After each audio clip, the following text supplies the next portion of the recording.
So in Germany alone, each year insurers pay out more than 3.1 billion in insured leakage claims in commercial, but also in private insurance.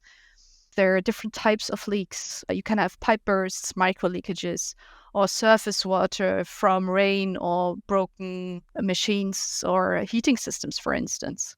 So you need actually sensors that are capable of detecting different types of leaks.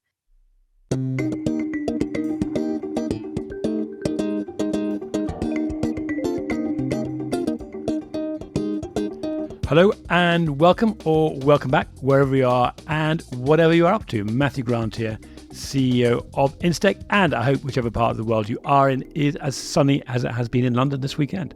Talking of sun, renewable energy is one of the topics I cover this week when I speak to Verena Brenner, CEO of HDI Thinks. Now, HDI is a large German-based insurer. It's over 100 years old, but it's another organisation that's proving that age is no barrier to innovation. Verena launched HDI Thinks when she was working at HDI, and she now runs the company as a successful startup operating outside of HDI's direct control. Well, we've been hearing about potential use of sensors and IoT by insurers and their clients for risk mitigation and underwriting for a few years now, and it was fascinating for me to hear some practical examples of where this is working at scale. Now, if you haven't discovered what we're doing at Instech around the world with technology companies of all size and how insurers are able to tap into our knowledge and network, then take a look at www.instech.co, or better still, come and join us at a future event in the US or the UK. Okay, on with the show.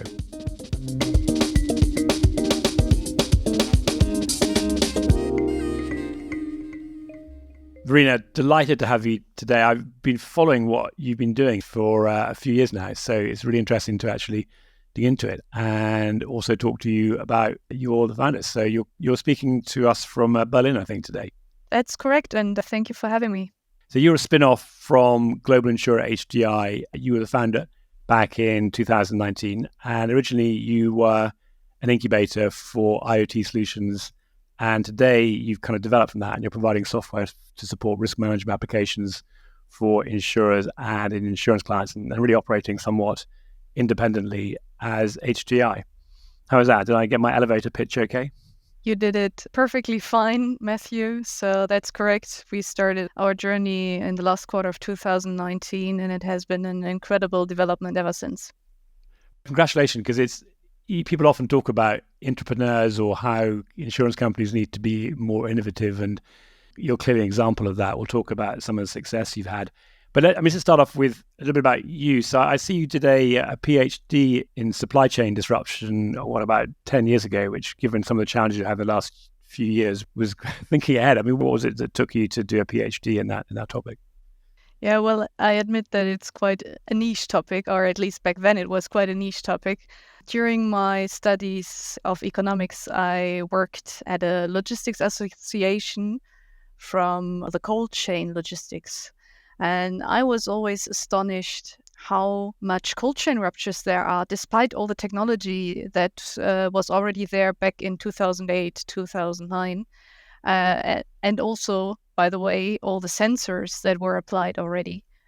And so that got me thinking, how is it that these technologies don't help us to further reduce the losses of food and pharmaceuticals in logistics?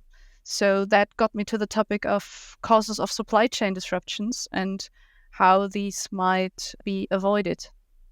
No, really interesting. And cold chain, that is, for people that aren't familiar with that term, that is a movement of goods. You mentioned foods and pharmaceuticals that need to be refrigerated during their journey. Is that right? Yeah, everything basically that is temperature controlled during movement. So along the entire supply chain from production up to the point of sale. Fascinating. And then you joined HDI and you worked in a role in the core business. And then you personally had the motivation to start up HDI Thinks. So what happened there? It'd be great to know what it was that drove you to make that move. Yeah, well, when I started at HDI Global, I was working for HDI Risk Consulting, and I was doing consultancy for industrial customers in the area of business interruption, which was linked somehow to my PhD. And I got to know a lot of different companies, a lot of different business models. And it was always striking to see how these companies further evolve and also how this impacts the risks these companies face. I mean, supply chain risks, supply chain disruptions is one prime example of such types of developments. Beginning of 2019, I got approached to head a project on the relevance of industrial IoT for HDI Global. In the beginning, I was not that convinced that it is actually a topic for an insurer, because the insurer usually is quite far away from such operational topics and also the sensor technology that is applied in the field. But we did a lot of customer interviews, and I realized that a lot of our customers already were working on IoT-based solutions or on implementing such technologies in their own production.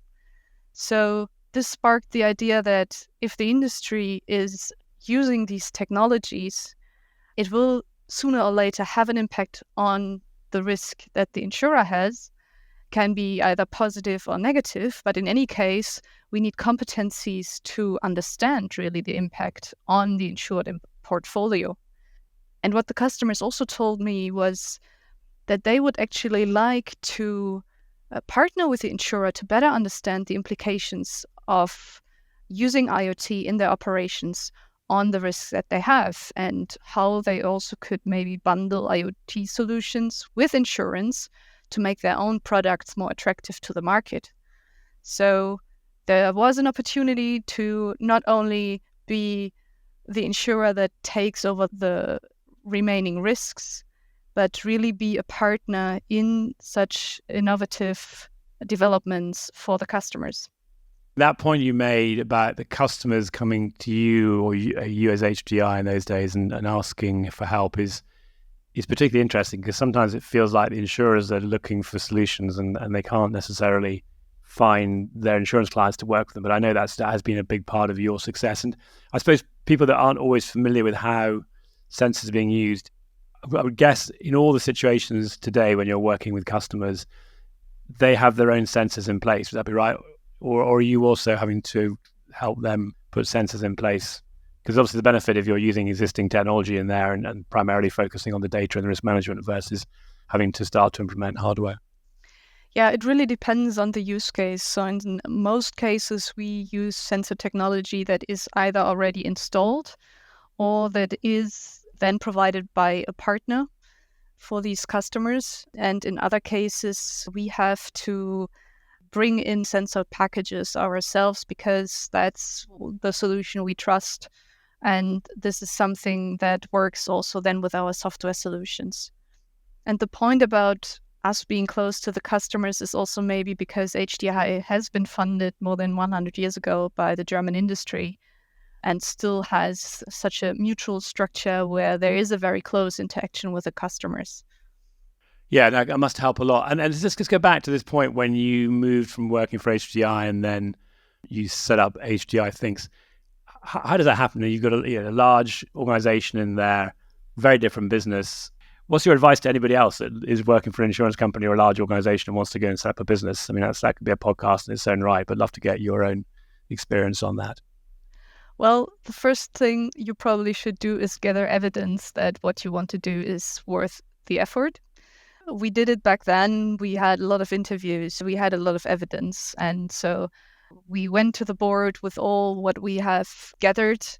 And it was clear that we need to pursue this topic, but it can't be done as innovation as a hobby. And we would also need different talents and to really dig in. So I created basically two different approaches. The first approach was creating a department at the headquarters of HDI. And the other approach was to create a startup outside of the corporate rules, guidelines, and infrastructure to really attract the type of talent that we were looking for. And actually, HDI chose the bold move to create this new company. And then obviously, I needed to create a business plan or to show the business plan. And it is all going back to working based on evidence, getting the trust of the board members, and then working a lot. You mentioned the board members, but how do you do this? I'm assuming you have to find some kind of sponsor at a very senior position and you initially get them on board and they work with you, because I don't imagine that HDI had sort of a fund sitting there and waiting for someone to turn up and say, can I start a spin-off? You've actually got to convince people right from the very start, presumably, to go and do it. And then at some point, they're going to have to spend some money on you to start things off. That's correct. And this came from the project that I originally managed. So the sponsor of the project was one of the board members, and he was obviously with me in the entire project along the entire way. And together we managed to convince everyone required to create HDI things. And you yourself, like all credible technology startups, have gone through, I think I would call it a little bit of a pivot. So you started off originally providing incubation advisory work, and now, in addition to doing that, you're actually building your own software solutions as a service in its own right. Was that always part of the plan, or did it sort of evolve as you found different ways to help your clients? Yeah, it certainly evolved and is part of also our culture. So evidence-based business model development. So in the original plan, we set up the ideation funnel to come from a first idea for a potential new product or solution up to the point where we would create an MVP, so a minimum viable product. We had the team to do this, and the idea was that afterwards those solutions would be handed over to partners from the insurance or from the industry, or to create a venture around these solutions. But we soon realized that it's a big challenge for every classical organization to suddenly start operating and scaling IoT-based software solutions within their own structures. And so it made total sense for us to further develop our business model to take in the operations, maintenance, and scaling of our solutions ourselves, so that our partners can really focus on what they do best, and they can extend their own value proposition with our services without having to build the infrastructure around it.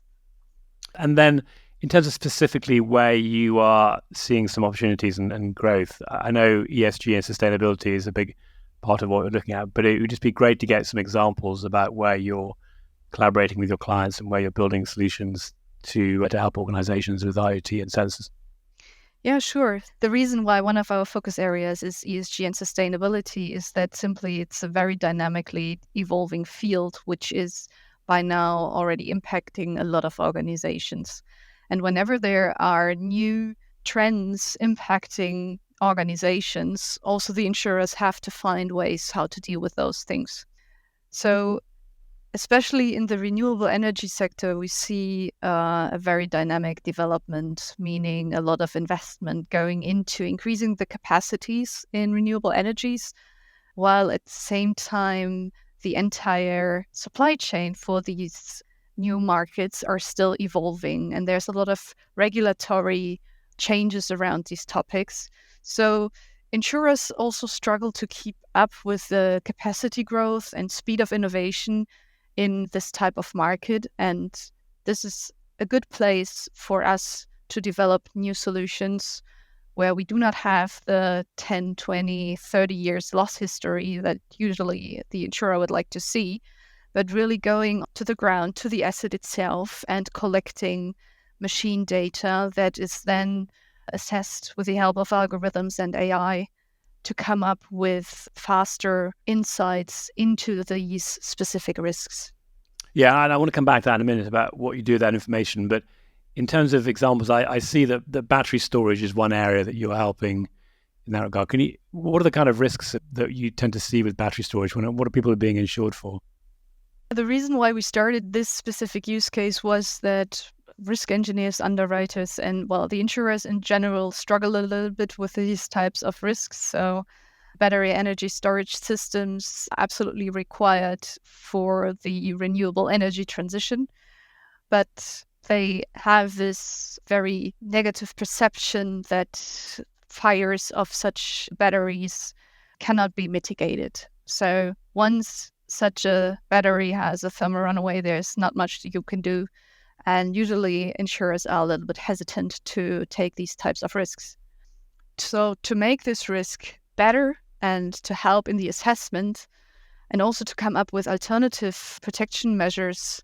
We created a use case around battery energy storage systems, where we partnered up with a company that is specialized in the monitoring of these systems and also in the prediction of potential thermal runaways in the future.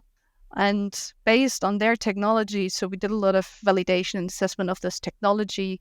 We then helped the insurer to create adapted insurance propositions around battery energy storage systems. That's why I love these interviews so much, because I come across all these different terms. So thermal runaway is, I'm guessing that's when the heat gets so intense that you can no longer control, I guess, the damage and the fire. And by predicting it, presumably you're seeing some rise in temperature, so you can actually do something before it becomes a catastrophic failure. Exactly. So there are some indicators that help to predict the thermal runaway in the future. And this gives the operator of such a system more time to maybe replace a certain battery module and to react before the big battery fire starts. And this also gives then the insurer the possibility to recommend other types of protection measures, because classical protection measures might not work that well with these types of technologies. And this is where we see that IoT has a huge benefit together with predictive maintenance, algorithms, and AI. And what about wind turbines? I think you're doing something on wind turbines. Is that also you using element of prediction for those as well? That's correct. So we also have a use case around onshore wind turbines, where we also see huge increase in capacities. And at the same time, the wind turbines themselves are getting larger and larger, which means that the property damage to one wind turbine can have a significant higher business interruption impact than it would have in the past. So again, there is the struggle to have proper insurance for this and also to have proper maintenance contracts around wind turbines. So with a different partner in this area whom we validated, we created a solution that also gives then transparency to underwriters and risk engineers on the actual risk of the insured wind turbines, helping them to further reduce the loss ratio and have an improved portfolio. So you're getting the predictive data. You presumably are finding some like-minded insurers. I mean, some of this goes back into HDI. Are you start to see examples of when more capacity is being made available? Because I know this is a challenge for wind turbines, it's a challenge for solar panels. I mean, it's one of the big concerns about the sort of transitioning to renewables is this lack of capacity. But are you starting to see some positive signs that insurers are getting more comfortable to provide more capacity because they've got a better understanding of the risk itself, and I guess also they're able to influence some of the preventative measures as well? Yes, we see change there, and we obviously want to see more change because we cannot make the energy transition and we cannot keep the climate change in check if there is no insurance covering these types of risks. So we need to see a lot more growth in capacity for such types of risks, and we hope that we can contribute there. The good thing with HDI Global is their vision is being partner in transformation, so they really take this seriously. But we also see interest from other insurers as well. What about where you collaborate with your customers? I know they're a pretty important part of how you do this, but are you doing this with all the customers, or how does that work in practice? Well, I think we're now at more than 50 use cases or ideas that moved into the funnel over the years. We always involve customers and try to do so early on because we don't want to start with a technology solution. We first of all want to start with a validated pain point, meaning, is there really a problem worth solving? And for this, we engage with customers, we do interviews, demo solutions based on mockups, and we go into piloting with then a couple of customers who are willing to engage further in the development. And then I see you've got a product called Leak 360. I can sort of guess what that does. I suspect it's to do with water and leakage in commercial buildings, but it'd be great to understand a little bit more about what that means in practice. Yeah, you're spot on with your assumption. Leak 360 indeed is a solution for water leakages in commercial buildings. When we started with this use case, we just had a look at the statistics, and actually water leakage is a very classical high frequency type of risk So in Germany alone, each year insurers pay out more than 3.1 billion in insured leakage claims in commercial, but also in private insurance. And the topic itself sounds so easy, but there's actually more to it. Because in the buildings, there are different types of leaks. You can have pipe bursts, micro leakages, or surface water from rain or broken machines or heating systems, for instance. So you need actually sensors that are capable of detecting different types of leaks. And there's a huge variety of technologies out there that promise to detect different types of leaks. And we went through a very in-depth testing and analysis of different types of sensors that we equipped buildings with and tested them for months to come up with those sensors that really help us to detect or address around 80% of all causes for water leakages in commercial buildings. So this is the basic for the solution. First of all, we need the sensors that help to detect the leakages. And those sensors communicate through our gateways with our solution so that we can then inform the asset managers or facility managers, but also help customers to monitor their portfolio of connected buildings. And even though we started as a solution for leakages, we came to realize that there is actually an application which provides a lot of additional value, which is in the context of ESG, because real estate companies nowadays need to monitor and track their energy consumption in the buildings. One of those energy sources is water, and one of the basic functionalities of our solution is to monitor the water consumption. So now we use this solution not only for leakages, but really focus more on the ESG topic to help companies also digitize their workflows there and help them also in the monitoring of water consumption across different areas and types of buildings.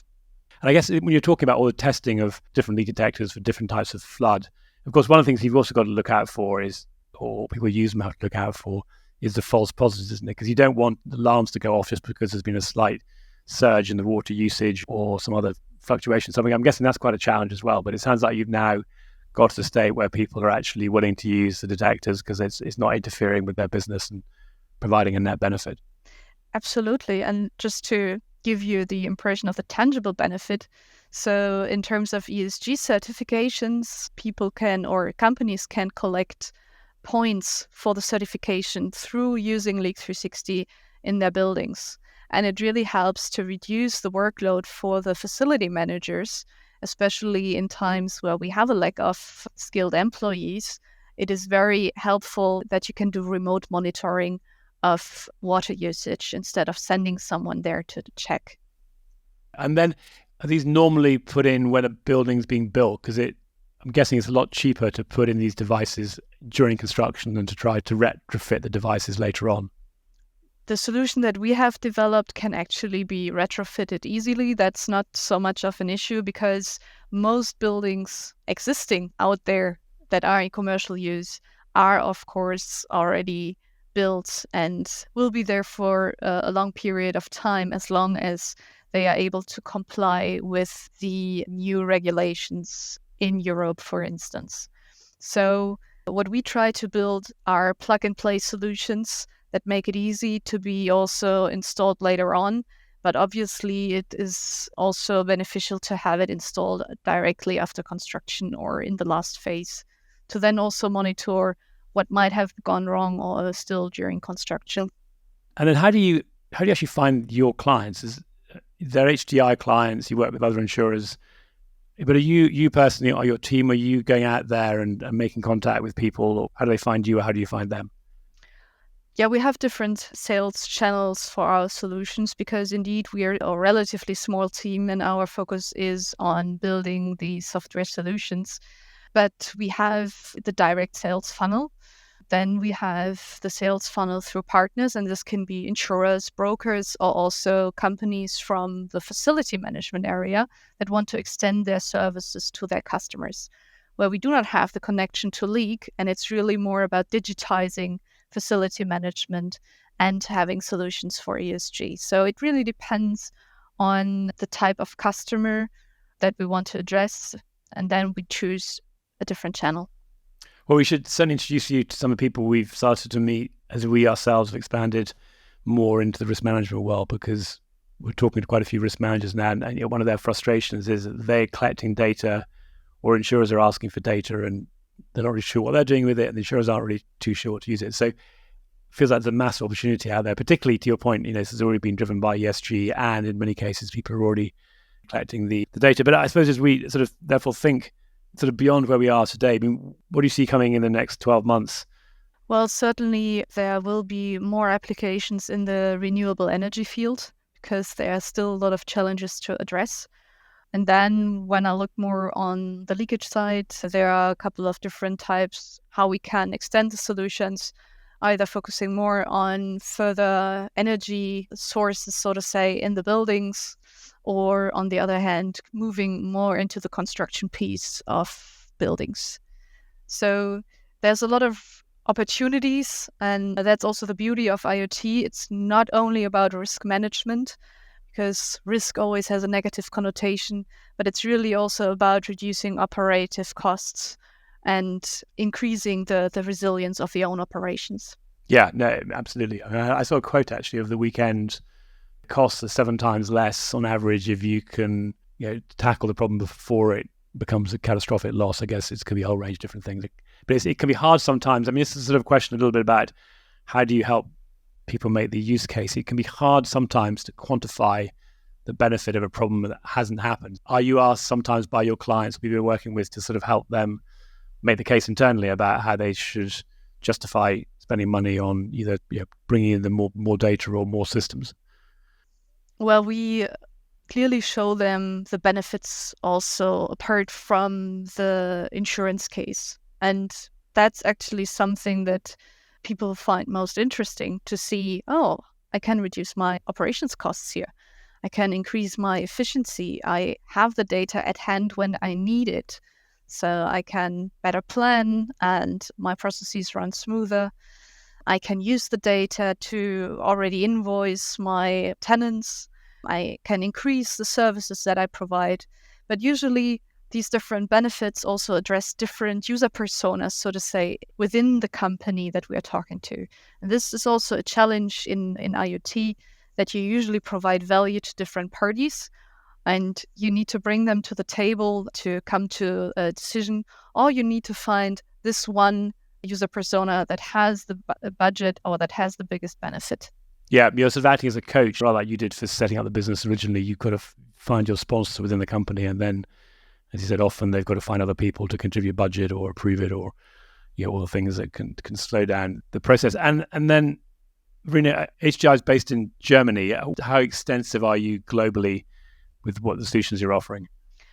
That's the beauty of software. So as long as we do not have to ship sensors around the world, so we are quite flexible.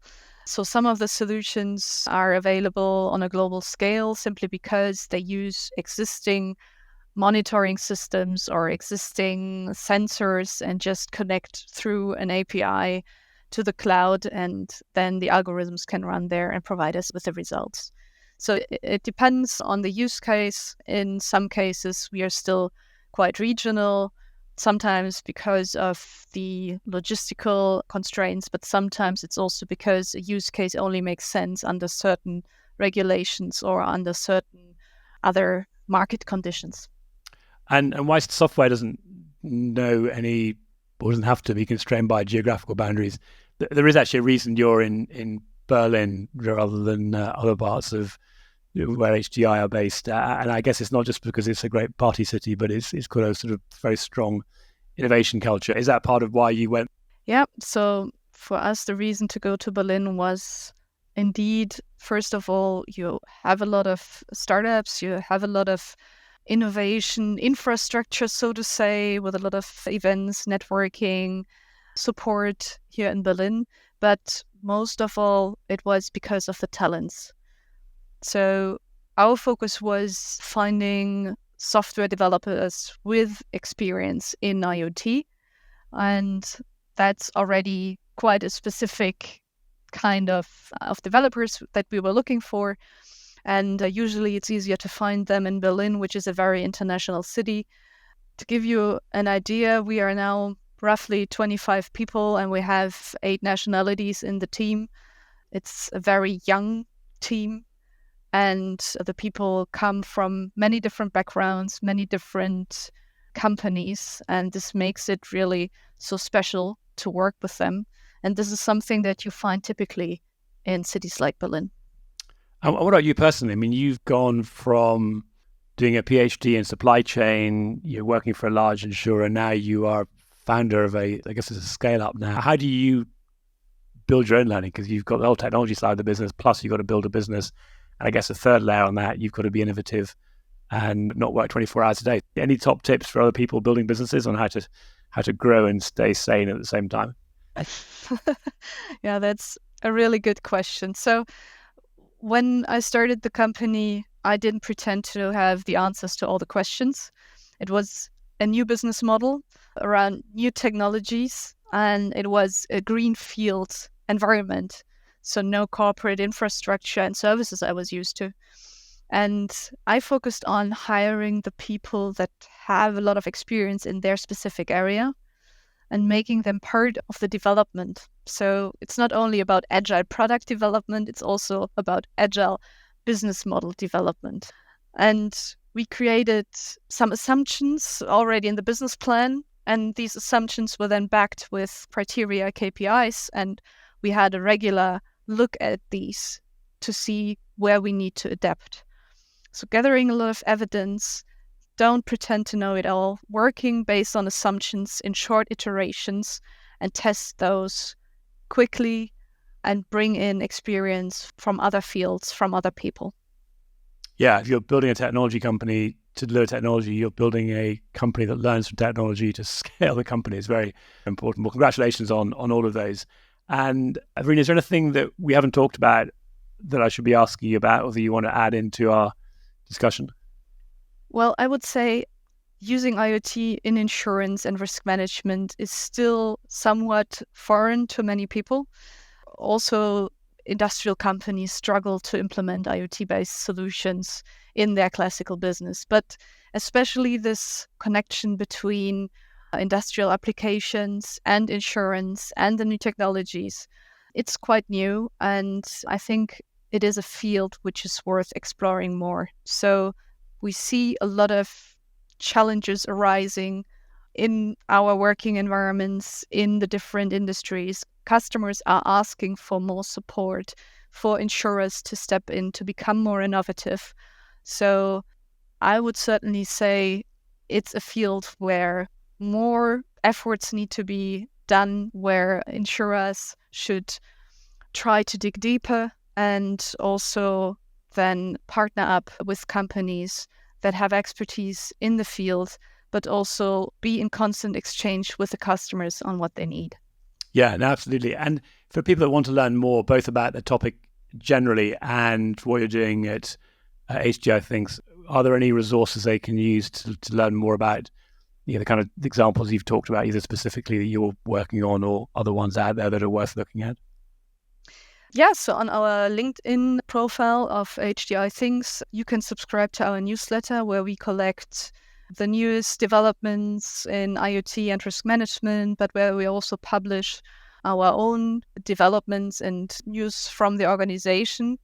And in addition, for those that feel like coming to Berlin, we do on-site events here on our HDI Thinks IIoT campus on different topics around IoT and risk management. So in December, for instance, we had an event on AI in the operations of wind farms, where we bring together different experts, different perspectives to really discuss the trends in a specific market and try to come up with new solutions, build up a network, and develop these areas further together with our partners the customers and the insurers. Well, if I'm allowed to come to one of your events, I'd love to come over to Berlin. We just had a successful event last week in New York. Actually, we had some of your colleagues at that event, and it'd be great to come to Berlin and get a more first-hand knowledge. So I don't know if you open it up to the broader community, but I'd love to see a little bit more. You're welcome. Good. I'll take that as an invitation. Verena, you've been very generous with your time and sharing some insights. Really enjoyed talking to you. And if I don't see you in Berlin, maybe I'll see you in London before then. But thank you very much. Thank you, and have a good day, Matthew. Well, there's something of a unique mixture there. A founder, startup company, and a CEO which spun out of a major insurer. So congratulations all round. Now, if you are an insurer and want to know more about how we can help you at Instech discover who is out there to help you solve your problems, or you're a technology company that wants help telling your stories to the world, then you can find out more about us at www.instech.co, or you can contact us directly. Matthew Grant on LinkedIn, or any of us, hello@instech.co. That's it. We're done.